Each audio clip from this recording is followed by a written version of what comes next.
This program is brought to you by the Vegetarian Society of Hawaii, a nonprofit organization dedicated to sharing with the community the many benefits of a vegetarian diet. Free monthly meetings include vegetarian experts found locally and on the mainland, quick and easy cooking demonstrations, and healthful and delicious food samples. Members enjoy an informative quarterly newsletter, social activities, and discounts at many vegetarian-friendly restaurants and health food stores. For an application, call 944-8344.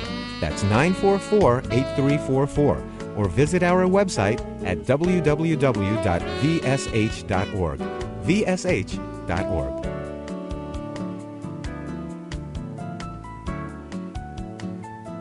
And I'd like to welcome you all to our monthly public lecture. Thanks for coming tonight. I know that the weather might have been a little funny, but we're really glad to see you. Before we get started, I'd like to thank Alita Rutschek, our retiring president, for her able and dedicated work in leading the Vegetarian Society of Hawaii for the past approximately 11 years. In addition to her behind-the-scenes labors, she had become the face of the Vegetarian Society for many of us as she introduced our monthly speakers. We owe her a big debt of gratitude and wish her well in her future endeavors. Mahalo, Alita. Thanks. I believe that Carl Seff has some special people that he'd like to introduce at this time. Thank you, Lorraine. 6 years ago, we had our first international speaker, and as it turns out, our last one, J.O. Park, came here from South Korea and talked to us about vegetarianism in Korea and vegetarian restaurants there. And he's returned with his family, as he did 5 years ago. 6 years he spoke, 5 years he returned. So would the Park family please stand up? I'd like to introduce them. On the left,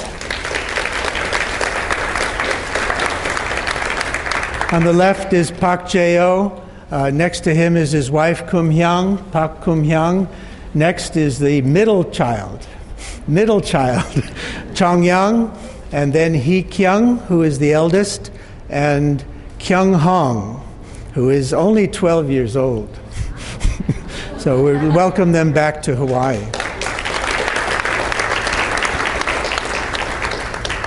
We have 3 of our founding members here. The society was founded in 1990.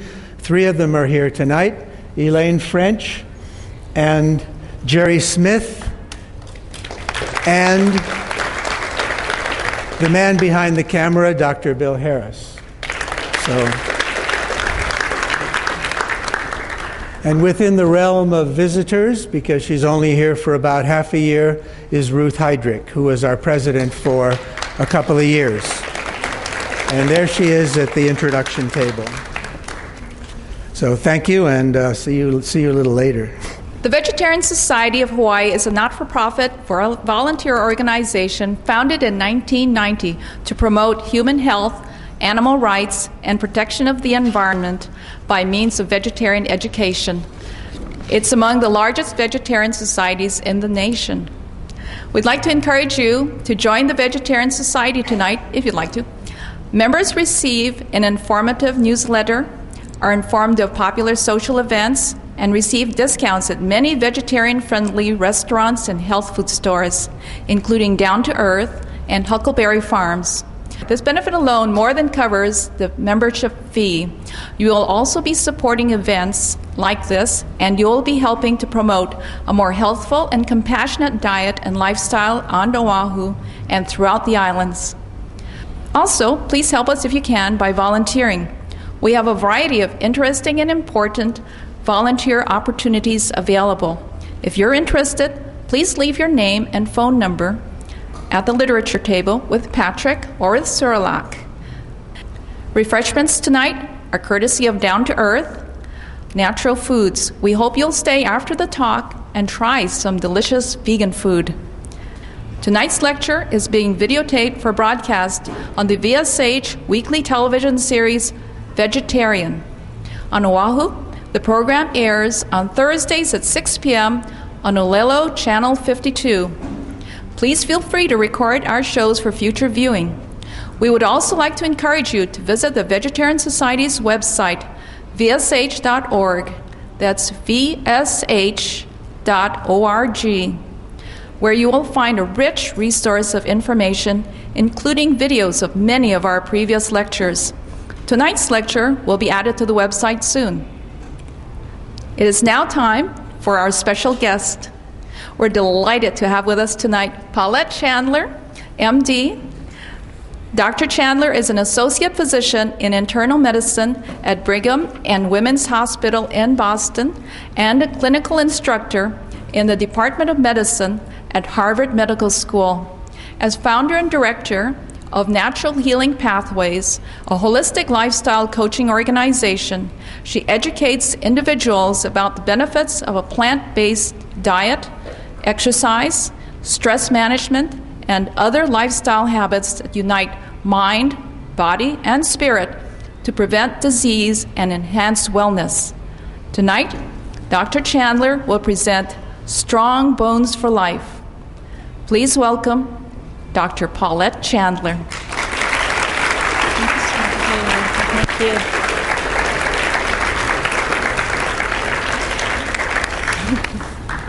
It's me. The kids, hold still. Good evening. Good evening. It's such a pleasure to be here tonight. You may remember the saying, "Sticks and stones may break my bones, but words will never hurt me." That was an old saying that kids used to say, but of course words do hurt us. And there are more things that can cause us to break our bones than sticks and stones. Poor diet, inactivity, and absence of certain hormones or deficiency in certain hormones. So tonight we're going to learn about a few things that we can do to build healthy bones across the lifespan. And those three things are exercise, hormones, specifically we're going to focus on vitamin D, and good food. Exercise, hormones, and good food. Today, poor health is common and costly for all life stages. We have children that are being born, if they're vitamin D deficient when they're born, then they may develop low calcium levels and end up in the hospital having seizures. There was a case recently in the New England Journal of Medicine in January that a 9-month-old baby was admitted to the hospital, and he remained in the hospital for 2 weeks treating vitamin D deficiency with hypocalcemia. We have children having fractures. Their bones are brittle. At 9 years old, they're having fractures with thinning of the bones, osteoporotic type fractures. And then lactating mothers, they are having problems with increase in C-section related to vitamin D deficiency. In fact, in the 1900s, they would call it a rachitic pelvis, where the woman's pelvis was too small to deliver the baby and the mother might die in childbirth. That was a common cause of childbirth death, or death for the mother during childbirth. Inadequate vitamin D. And then, of course, we know that lactating mothers are often vitamin D deficient. And that, of course, that means that their breast milk contains very little vitamin D, which contributes to the infant having vitamin D deficiency. And finally, we have that last stage, the elderly phase, which we've focused on for years about the osteoporosis and the poor bone health of the elderly, but we see that it's a lifespan.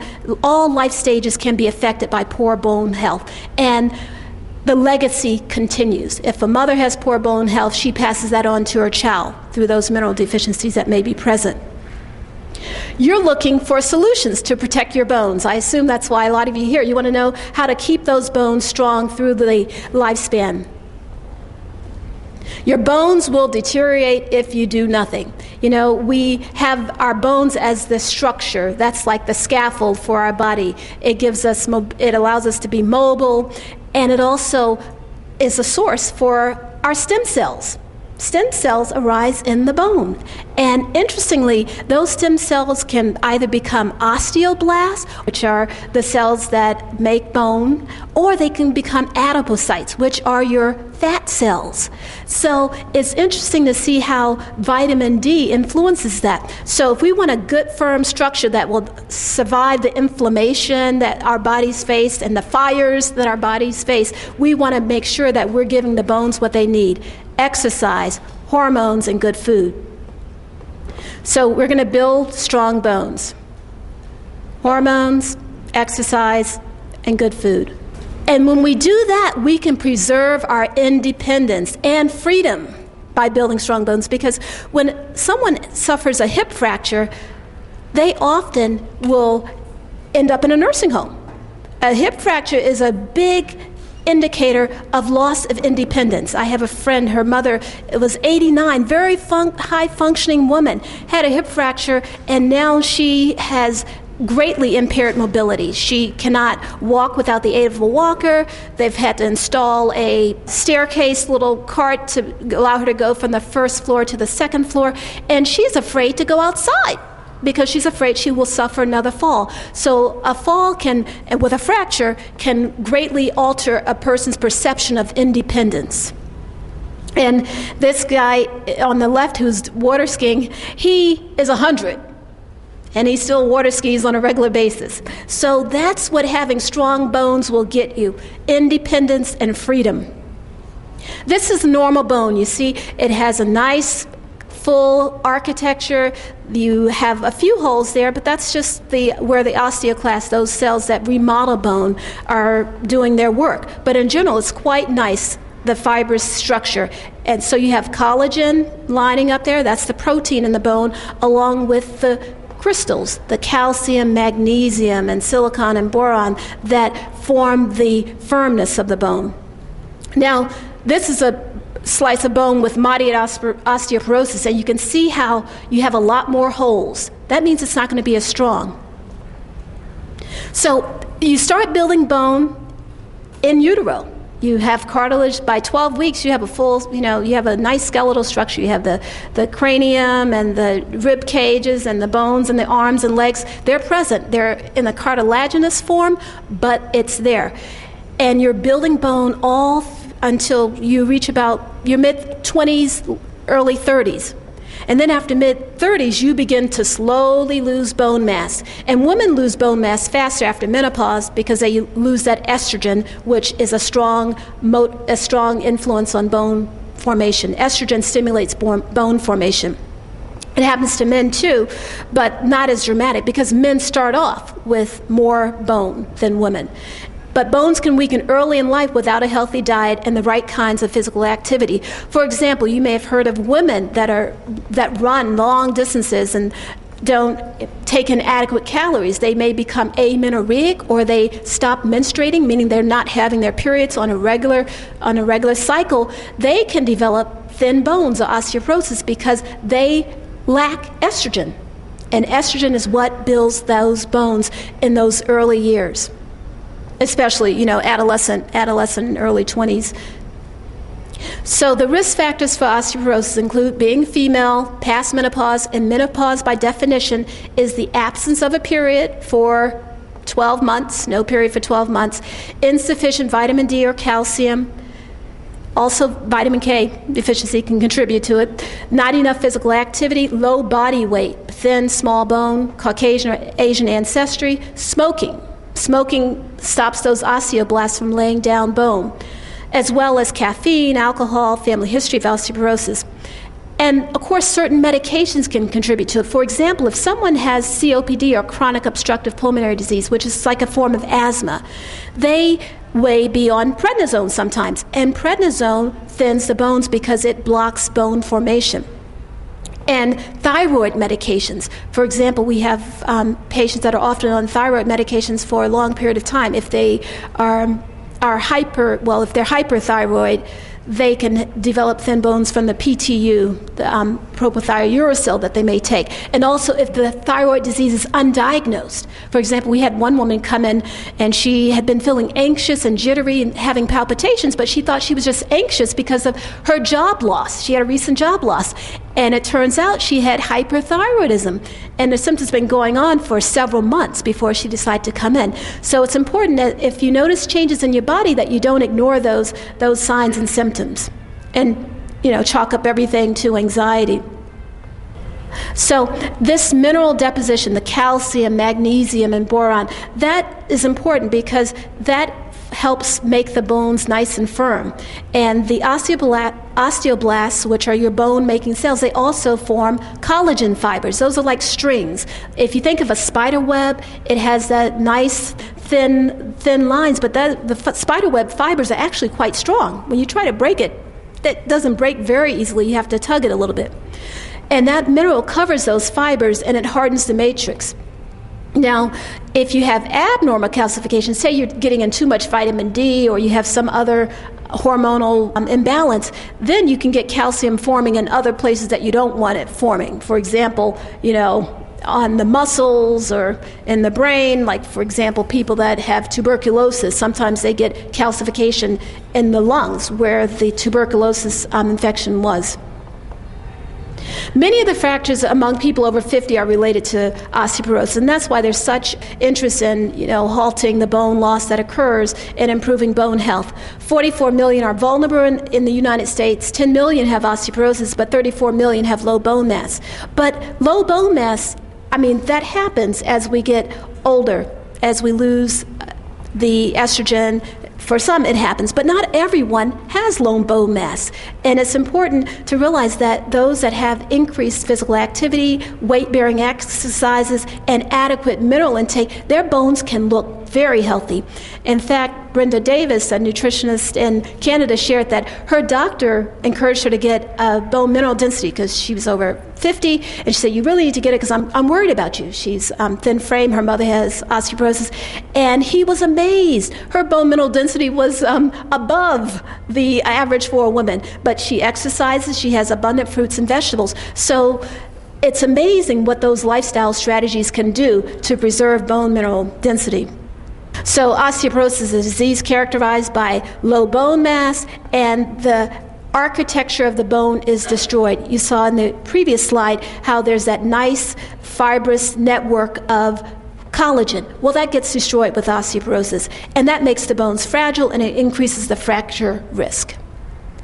The World Health Organization has helped develop guidelines to define osteoporosis, and that helps, clinicians determine which persons should I be concerned about in terms of intervening with medications or lifestyle factors, lifestyle strategies.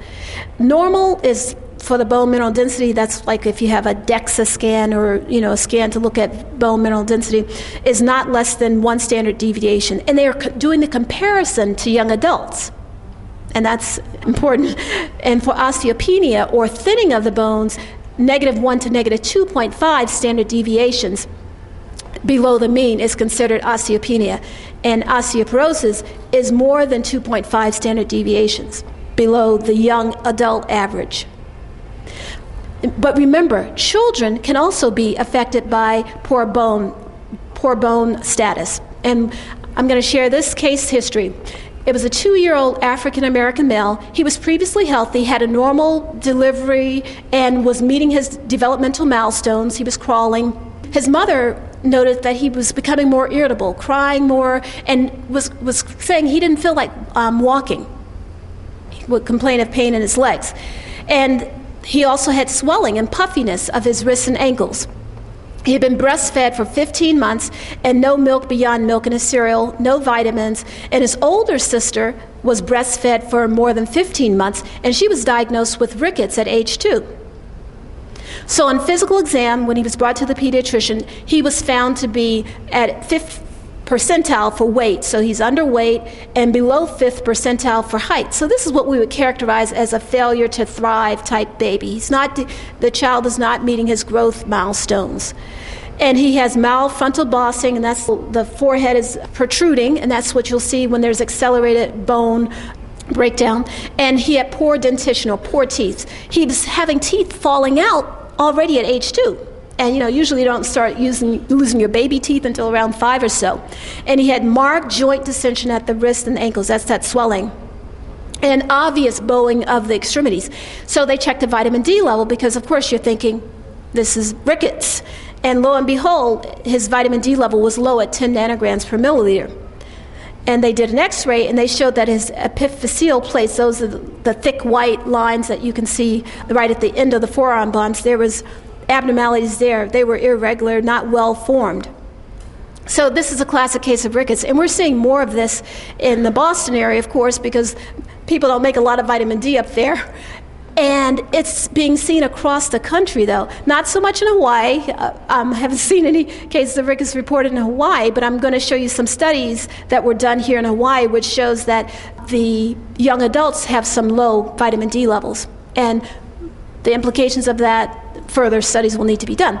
So he has rickets, he has a low vitamin D level, and nice thing about rickets is that it corrects. You give a baby vitamin D and make sure they have adequate calcium, and then you see his bones just 6 months later, and the epiphyseal plates are looking much better. There's a nice thick white line there, and he started to grow and gain weight, and the dramatic change in growth can be seen just with correcting rickets.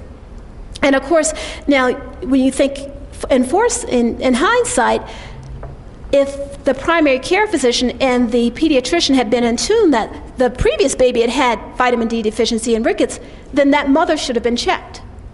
Because prior to that next pregnancy, that could have been corrected. The mother's probably vitamin D deficient also. So anytime you see a baby that's vitamin D deficient, you have to think, is the mother vitamin D deficient also? And of course, people often worry about the low calcium with vitamin D deficiency, but oftentimes the calcium will be normal in vitamin D deficiency until it's very low, because the body is pulling out calcium from the bones. That's where it pulls it out. But when it does get low, then you'll get what we call carpal pedal spasm, or you'll get just intermittent spasms of the fingers, and it may be mild. Some adults, they get cramping, they get muscle aches. For example, we had an 80-year-old woman who had resection of part of her colon for colon cancer. And her daughter noticed that she was becoming very tired. She didn't have her usual energy level, and she was complaining of joint aches. And then one day she went home, and she was just sleeping at the table. And she brought her in, said, my mom's not right. And they ran some tests, and her calcium was like 5, and her vitamin D was less than assay. So, of course, again, that's an admission. That's a big hospital expense for something that could have been prevented, because we know that colon cancer patients often have a low level of vitamin D. Vitamin D deficiency is a risk factor for colon cancer. So she was admitted, given vitamin D, calcium improved, and did much better. And a year out, she's much better. But if you have vitamin D deficiency, you can have muscle weakness, and that can take a couple of years to improve. For example, a businessman came in and he said, oh boy, I have difficulty getting up from my chair when I'm sitting at work, and I don't know what it is. So his doctor referred him to the rheumatologist. Rheumatologist, did some tests, said, I don't think this is fibromyalgia. He didn't have joint pains or muscle pains other places, just in his thighs, and weakness in his thighs. And so he was referred to the endocrinologist, who decided to check a vitamin D level, and he was deficient. So it can have a wide spectrum of issues. So it's not just the bones that are affected, but the muscles also. So calcium is important for our body. We use it for nerve activity, we use it for muscle activity, we use calcium in all sorts of ways. And there's a very delicate feedback system, and multiple hormones are involved in calcium. If you have decreased calcium, that decreased calcium absorption, that can be related to decreased calcium intake or low vitamin D. And then you have a decrease in circulating calcium, and there's a hormone called a parathyroid hormone that gets increased. There's an increased production in parathyroid hormone when the body senses that there's low calcium, and that parathyroid hormone says, okay, I've got to pull in calcium to correct this, and it pulls it from the bone. So then you get an increase in bone remodeling. That means that the bone is breaking down, but it's also going to try to repair itself when calcium is removed, and that can lead to increased bone loss and fracture risk. So for calcium imbalances, we have hypocalcemia, which is a low calcium, and that may cause muscle spasms or tremors, or we can have hypercalcemia, which is high calcium, and that can cause muscle weakness and sluggishness, reflexes, sluggish reflexes, and cardiac arrest. So some of the symptoms of low calcium and high calcium can overlap, and this is calcium toxicity. If you get too much calcium, that's something that people get concerned about when you're replacing vitamin D. You can get a decreased absorption of other minerals like your copper, your trace minerals, as well as that calcification, having calcium formed in the arteries and in the soft tissues like muscle, and kidney stone formation. So for strong bones, we do need calcium, magnesium, potassium, but we want to make sure that we get the right amount, because the body likes balance. And calcium, magnesium, potassium, they work together. Wherever you see calcium, you're going to find potassium and magnesium, because potassium helps regulate the acid-base status. It's important in protein synthesis. And remember, you have to make that collagen in the bones. And calcium is important in bone formation, muscle contraction, and the coagulation cascade in the blood. That means how the blood makes clots. When you cut your skin, you may have bleeding, but the calcium helps that coagulation cascade make the clots and prevent bleeding and stop the bleeding. But so if you have too few minerals in your body, in the bones, then the bone is very bendable, it's very flexible. And if the collagen is removed, but you still have the minerals there, then the bone is too brittle. So you want to make sure there's a balance. So potassium-rich foods include the fruits from the vine, like grapes and raisins, and the leafy greens, dark green leafies, and the sweet potatoes and the squashes. Those are your potassium-rich foods. For example, if you're trying to get 4,700 milligrams a day, and that's the new limit established because there have been studies such as the DASH study, which is the Dietary Approaches to Stopping Hypertension study, which showed that people that increased their fruit and vegetable consumption to at least 9 to 10 servings a day, they had a reduction in fractures, a reduction in bone turnover also. So these are just some examples of potassium-rich foods. Your sweet potatoes at 540 milligrams of potassium. Your Swiss chard at 480, acorn squash 450. So there's an easy way to get potassium. That's an easy mineral to get because there's so many different foods out there that are rich in potassium. And the nice thing about it is if you're on a plant-based diet, you're going to be getting an abundance of potassium if you're eating a lot of plants. Now, calcium, the calcium and vitamin D recommendations, it used to be 200 international units for babies, but since we're seeing all this vitamin D deficiency, it's been increased to 400. And of course, we know that vitamin D is not only working on the bone, it's working on the heart and other organs also. So this 400 is generated based on the impact on bone. But as studies continue, we'll see whether whether people actually need more. And usually you limit your calcium to 500 milligrams at a time. Like if you're eating foods, you're not going to try to eat a whole pound of kale to get your calcium. A pound of kale might give you 600 milligrams, or 2 pounds of broccoli, because half a cup of cooked broccoli has about 75 milligrams. So you want to space out and you wouldn't take 1,000 milligrams of calcium supplement at one time, because the body in general likes to handle about 500 milligrams of calcium at a time. So you want to spread your calcium sources over the course of the day. And if for some reason you can't eat certain calcium-rich veggies, like for example, people on Coumadin or blood thinner, they sometimes have to limit their green leafies, then you may do a calcium supplement. But in general, try to go for the foods for your calcium. And you increase your fluid intake if you're doing calcium supplement, as well as fiber, because calcium supplements are often constipating. And then you try a different supplement if you do find that the calcium carbonate tends to be more constipating than calcium citrate or calcium malate. But again, you're shooting for foods instead, because if you go for foods that are high in calcium, you're going to be bringing in fiber also. So what are some ways that you might get calcium in your diet? You might cook oatmeal. You could add soy milk that's fortified with calcium.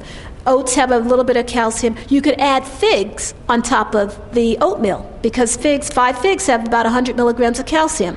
If you're doing soups, you could make a almond base, blend almonds there, because almonds have calcium as your base, or you can use soy milk as part of the soup. And then you can use calcium-rich grains, like amaranth is a great calcium-rich grain. And quinoa has some calcium. And if you're doing beans, you can add green leafies like bok choy or kale to your beans, and that adds calcium.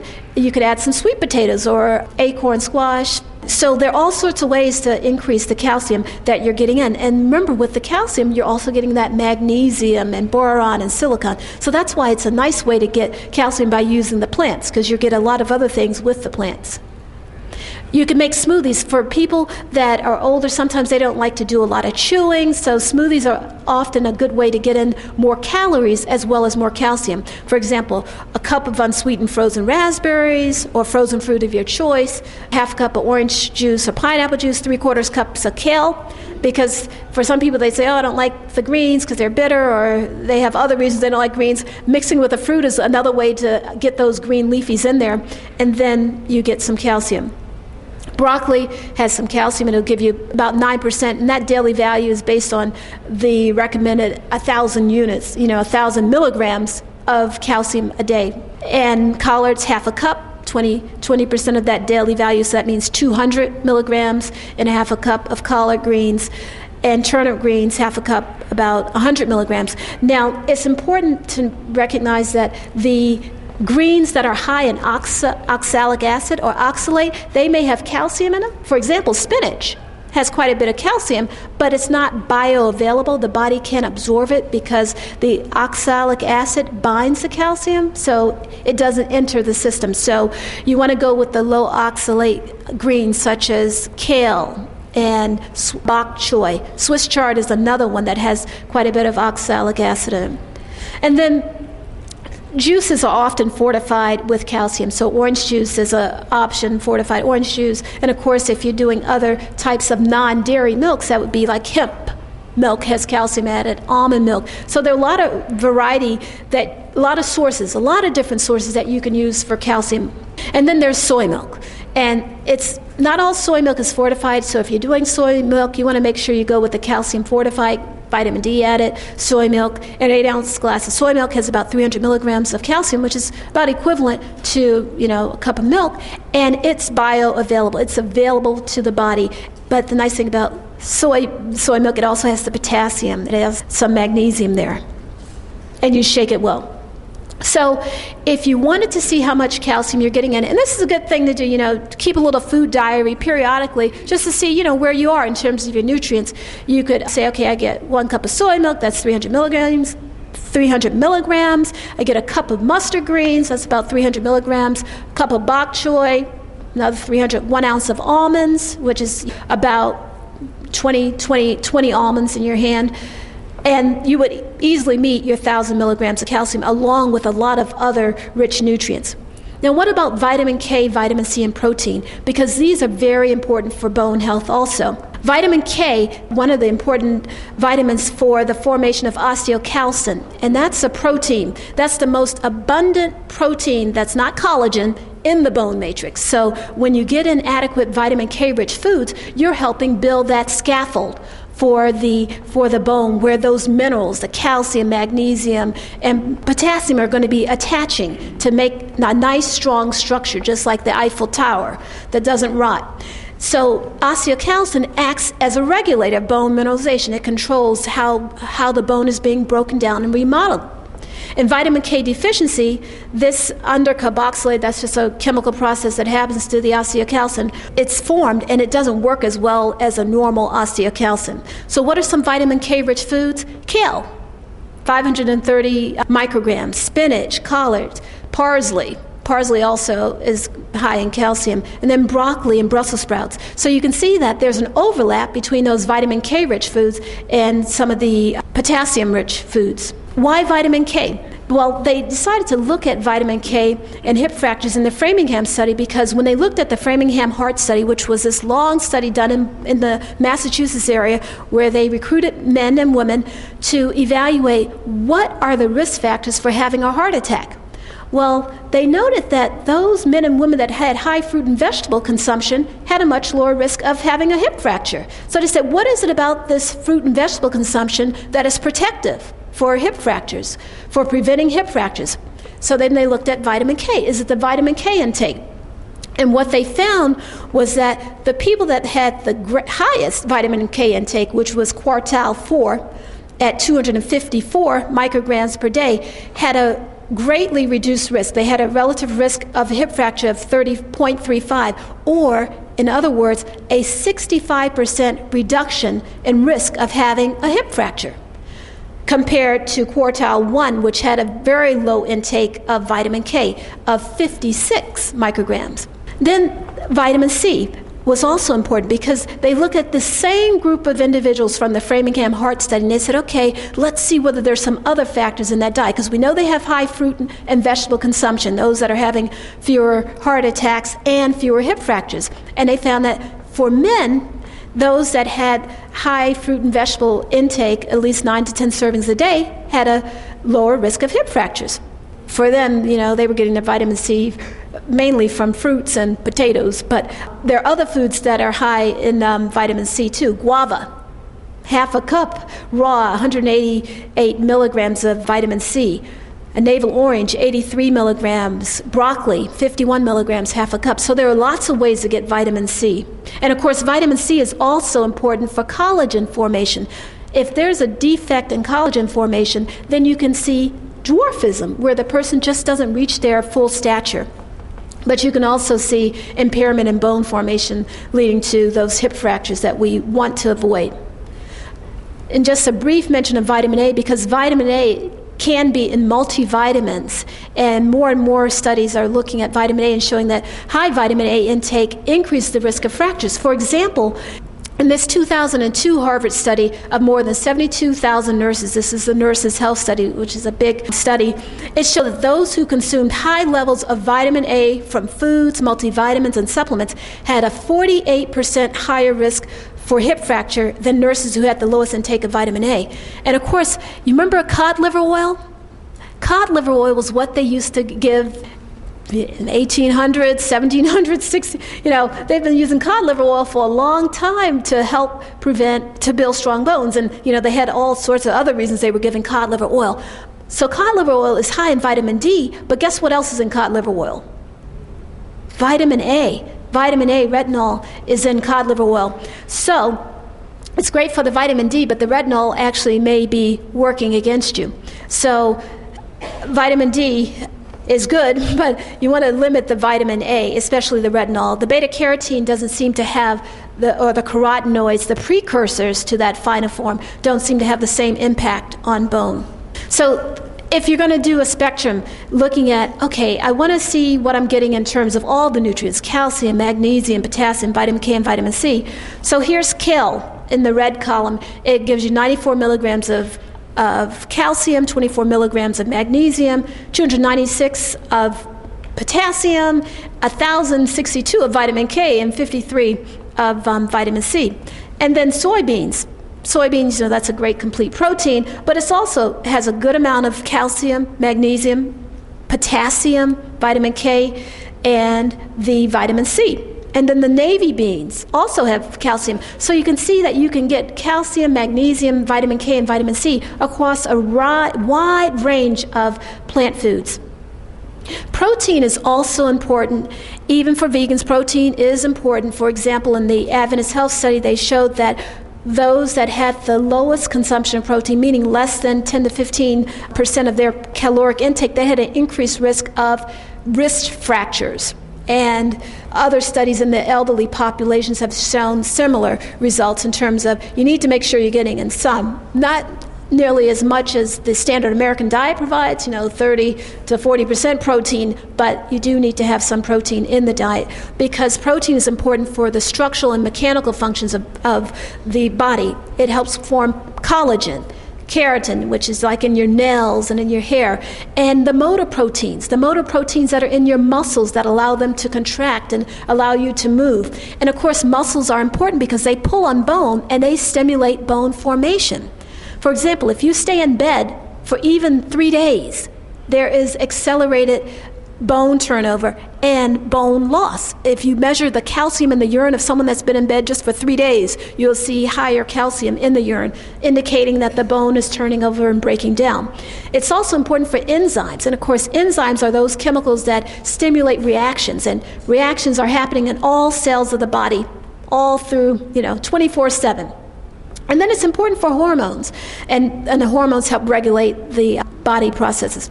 So the recommended intake of protein is about 0.8 grams per kilogram. So if you're 70 kilograms, then that would be about 56 grams of protein.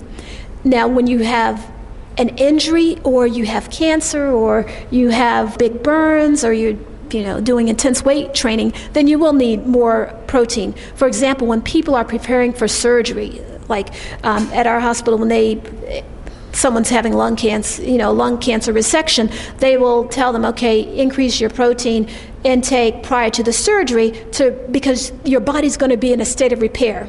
after the surgery. So it's very catabolic. It's breaking down things just to try to heal the area that's been injured. So that means increased tissue formation because you have things being broken down through the surgery, things being cut, and the stress having the operation also causes you to have increased tissue breakdown. So there are states where you may need more than that. And bone. 22% of bone is protein, 70% minerals, and then the 8% water. So bone has protein, so we want to make sure we're getting an adequate protein in the diet. They looked at protein intake, and this is the NHANES 3. This is a database where they collect data across the country of individuals in different states and look at what they're eating, and they get some blood samples, and they look at a variety of factors. And what they noticed was that protein intake was related to bone mineral density and the total hip. Those that had greater than 75 grams of protein a day had the highest bone mineral density. Now we know that bone mineral density alone is not a factor for preventing hip fractures, because those that have the highest calcium intakes overall have some of the greatest fracture rates across the world. Like if you look at the Netherlands and U.S. that have very high calcium and protein intakes, they have greater hip fracture rates than those that have lower protein and calcium intakes. Now we're going to move on to the vitamins, so we have our good food with our minerals and our vitamins, and then we have our hormones. Vitamin D is actually a hormone. It's a steroid hormone. And it's like a key that unlocks the door and lets calcium into the body. You can be eating getting in as much calcium as you want, but if there's not adequate vitamin D, then you'll have bone loss, and the calcium will not be adequately absorbed. It's not necessary to consume calcium and vitamin D at the same time to get the benefit of enhancing calcium absorption, though. So where does vitamin D come from? The sun. The sun is how our bodies make vitamin D. It's manufactured right in our skin following direct exposure to the sun. So if you're inside, just sitting in front of a window with no sun, just the glass window, you're not going to be making vitamin D. It needs direct contact with the skin. And sunscreen blocks it. So if you're wearing a lot of sunscreen, then you won't make vitamin D. And, high pollution areas, inadequate vitamin D. And this is just a schematic. I don't expect you to go through this, but it just shows you how the vitamin D is made in the skin, and then it enters the circulation, and then it undergoes some transformations in the kidney and the liver, and then it enters the final form as calcitriol, which is the activated form. The main dietary sources of vitamin D, if you're not getting sun, a lot of people are afraid of skin cancer, especially since there's been such a surge in skin cancer rates, especially in women, over the past few years, that they're avoiding the sun. But we should be getting some sun, a little bit of sun, without the sunscreens. So fortified milks have the vitamin D about 100 international units per 8 ounce. Some fortified cereals, shiitake mushrooms, variable if they're irradiated, cold water fish, the salmon, and then, of course, your calcium and your multivitamin. Vitamin D synthesis, meaning how much vitamin D is made by your skin, varies by season and latitude. But we're seeing widespread vitamin D deficiency, even in Brazil and areas that are below the areas you traditionally think of. For example, in Boston that vitamin D deficiency is rampant because we're at such a northern latitude. And you tend to make it when the sun's out. The hot months, June, July, and August, there's a peak in vitamin D. When they look at vitamin D, they say, okay, is it the vitamin D or the calcium? Because they know, they've seen those studies where high calcium intake alone did not prevent hip fractures. So they said, okay, well, maybe vitamin D needs to be present too. And this is from the Women's Health Study. They added 400 international units to the calcium supplements that they were giving those women, and it didn't alter hip fracture rates. But it turns out that you need more than 400 international units if you're not getting sun, because when they added 800 international units, there was an improvement. There was a reduction, about 30% in the hip fracture rate.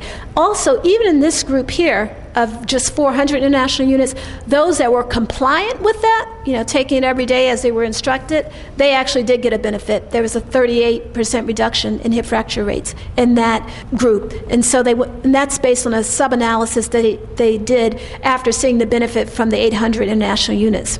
So what are the current recommendations? The National Academy of Sciences, each governing board has different recommendations, but this is the current for the National Academy of Sciences, and now they're reviewing these recommendations because of this epidemic of vitamin D deficiency that we are seeing, with obvious manifestations from the rickets to the osteomalacia with increased fractures.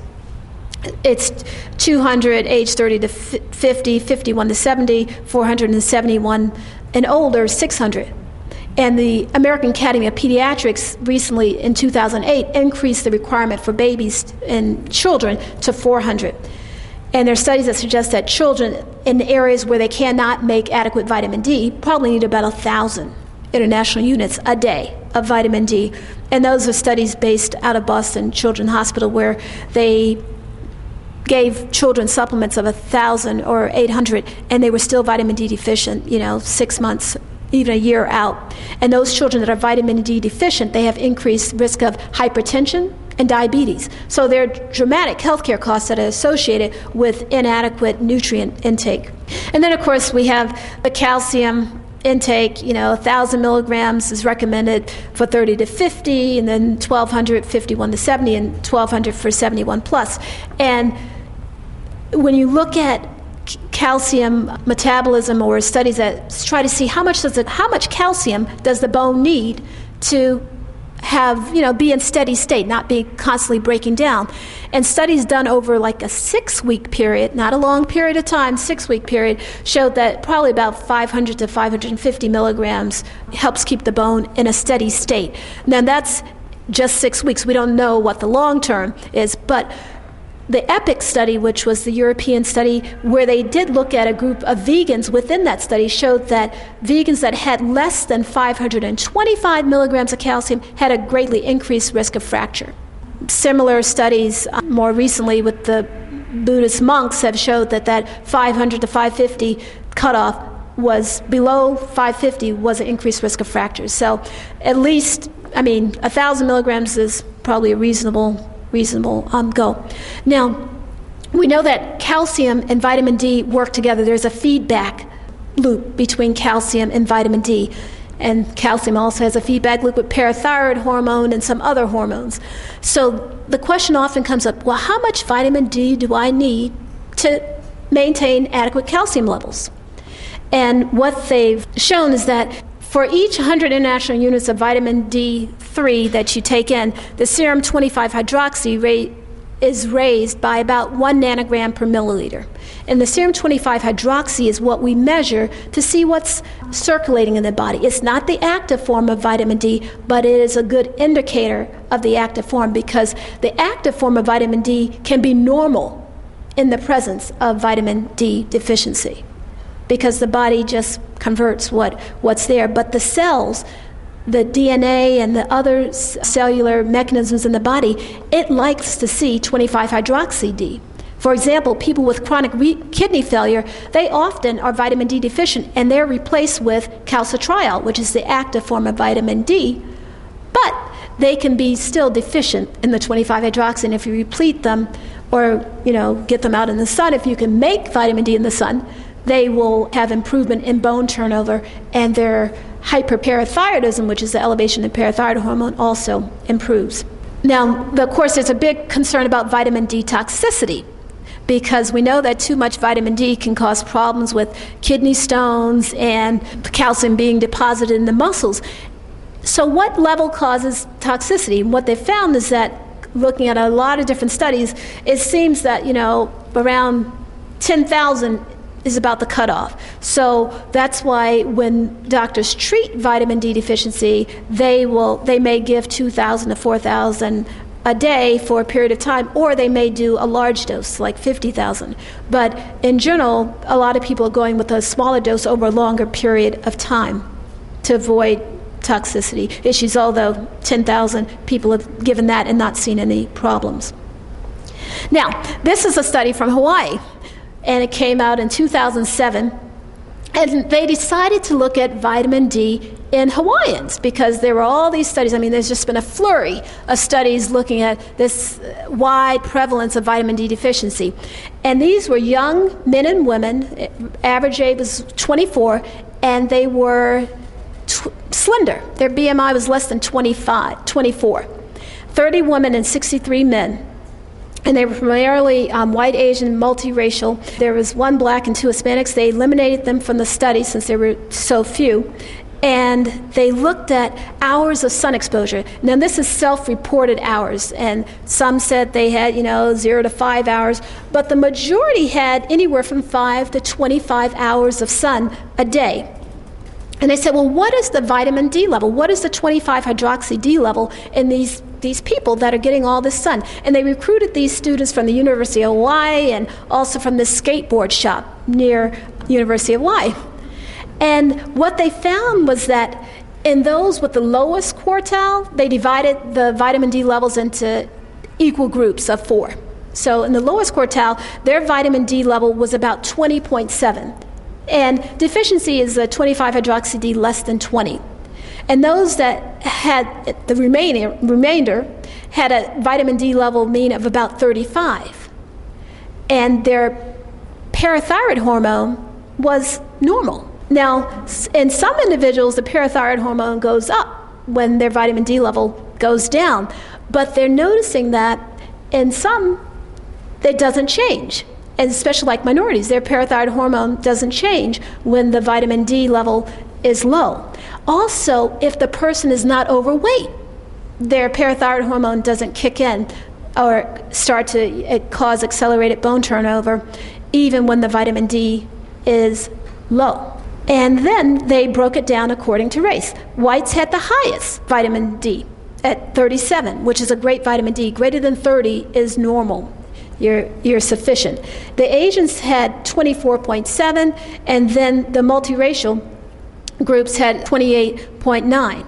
And what they said, okay, well, the vitamin D levels are low, but they're getting all this sun. So what's the correlation? Is there a difference in production of vitamin D because maybe they're protecting themselves from vitamin D toxicity or whatever? So this study leaves a lot of questions because you would expect that with all this great sun that you would have normal vitamin D. Now, another group has looked, osteoporosis, the Hawaiian osteoporosis study, they looked at vitamin D levels in their population also, and that was an Asian population, Japanese women in that study, and their vitamin D levels were about 31. The mean was about 31, 32, so they were able to make decent vitamin D. So it's a story that's unfolding, and it'll be interesting because for the Asian women that had normal vitamin D levels, there was no, increased risk of fracture, and also for those that had lower vitamin D levels, the only changes that they could correlate with that lower vitamin D level was quadricep weakening, meaning that they weren't as strong in their quadriceps, the muscles in the front part of your upper leg. Now, that's totally different from what we see in Boston. In Boston, this is a study that I'm participating in now. I looked at vitamin D levels in my clinic, in the clinic population, and we had about 13,000 individuals, and this is vitamin D status in males versus females.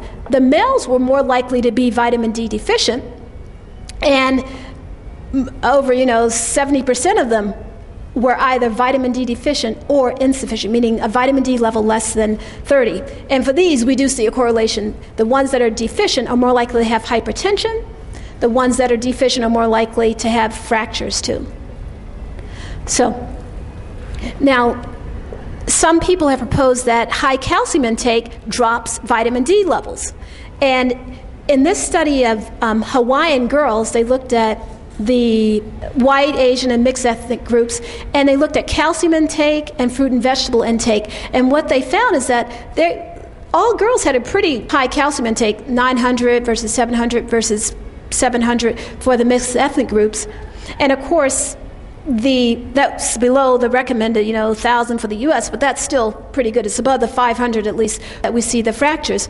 But they had a very low fruit and vegetable intake, about 1 to 2 fruits and vegetables a day. And their fiber intake was only about 13 grams. So there's room for improvement in terms of the other minerals that are needed, the potassium, the vitamin K, and vitamin C. Because if you look at fruit and vegetable consumption, the sum, is about 2 to 3. And this is a recommended intake of fruits and vegetables for the children, teens, and adults. Children, 4 to 6 servings. That's like a half cup or a tennis ball. Teens, 7 to 8 servings, and adults, 7 to 10, because of that protective effect that we see on bone and heart, brain. Fruits and veggies are good things. Now, the last component is exercise. We know that exercise is beneficial because they have a greater peak bone mass or more bone than those that are inactive. And that's probably contributing to the increase in fractures that we're seeing in kids because they're less active. They're sitting inside, they're playing their computer games or just watching TV.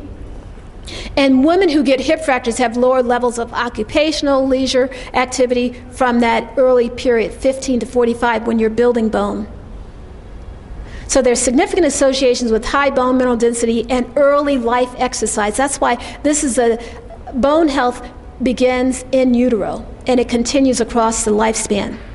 Now, there's skeletal, you can sort of plot the response of the skeleton to exercise. When there's immobilization or in space flight, where you're not having any gravity, bone, astronauts, they have accelerated bone turnover in space, so they have to do exercises every day to maintain their bone. And you have the sedentary person, they have a loss of bone. The more they sit, the more bone they lose. And then you have the normal range, or what we call the lazy zone. You're not losing a dramatic amount, but you're still losing some if you're not active. And then the moderate active zone, where you're doing some form of exercise every day for about 30 minutes a day. Weight, some gentle weights, running, jogging, jumping jacks, putting it all together.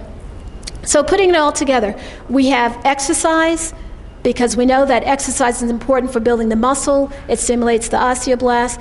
It also helps with coordination and balance. Then we have our good foods, the fruits and veggies, and our nuts and seeds and beans as calcium-rich, magnesium, boron-rich. And then we have our hormones. And we focused on vitamin D tonight. We know there are other hormones that are involved. So our prevention steps for building good bone include making sure you're getting the exercise, the hormones, and good food. You're avoiding smoking, access to alcohol, and talk to your doctor about bone health, and have a bone density test if you've had a fracture. That might be a reasonable thing to do, just to have an external measure, because when you start implementing these things, increasing your exercise, increasing your fruit and vegetable intake, you can see a dramatic improvement in bone. And I'm going to conclude there.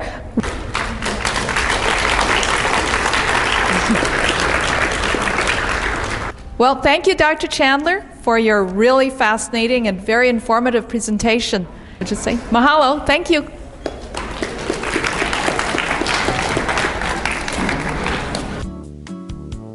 This program is brought to you by the Vegetarian Society of Hawaii, a nonprofit organization dedicated to sharing with the community the many benefits of a vegetarian diet.